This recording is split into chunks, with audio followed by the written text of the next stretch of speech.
couplets détonnent et tes couplets déconnent. Tu crois que t'es chaud parce que t'en fais des tonnes. Tu fais le boss et le mac à l'école. C'est moi qui te défendais à l'époque.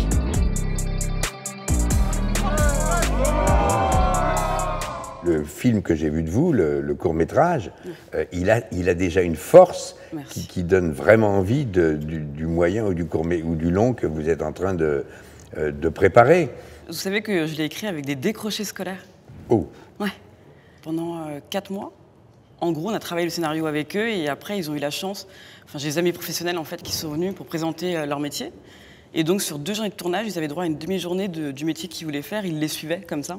C'était incroyable pour eux de d'écrire ce scénario et de le voir enfin fini, quoi.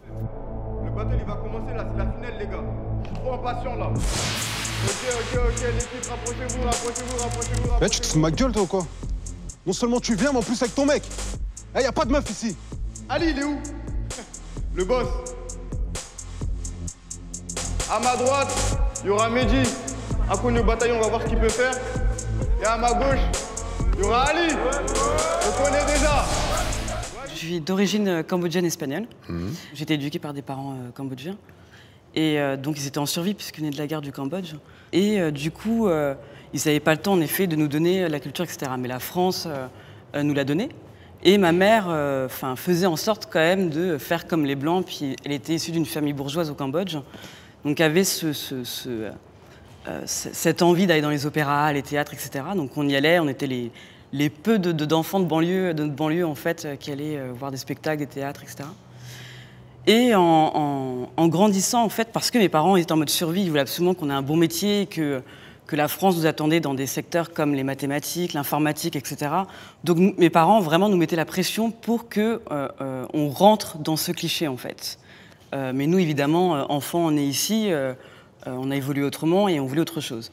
Et moi, quand j'ai commencé, en fait, à vouloir cette vie artistique, bien tard, mes parents, tout de suite, ont été du genre « mais c'est pas possible, en fait, regarde la télé, regarde tout ce qui existe, artistiquement parlant, on n'est pas représenté, il n'y a pas de place pour toi, en fait. » J'ai été amené, ces dernières années, à me poser ce type de questions parce que ma fille vient de Saigon, de Chi Minh Ville.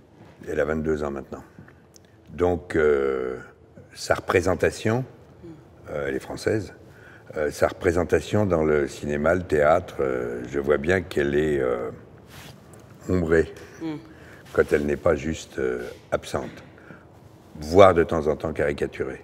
Ouais. Il m'a fallu un temps, en fait, beaucoup d'années en fait, pour comprendre, même quand j'étais en école de théâtre, on me faisait remarquer ouais, mais vous, les Asiatiques, vous avez toujours un train de retard parce que la culture, vous n'êtes pas encore assez avancé, en fait. Et qu'est-ce que c'est être avancé? Parce que peut-être que c'est juste pas les mêmes influences, en fait. C'est pas la même sensibilité. On a absolument besoin, historiquement, que des artistes d'origine asiatique s'expriment, s'affichent, se montrent, se fassent lire, se fassent applaudir, et que ça crée un mouvement. Mais on a besoin de ça.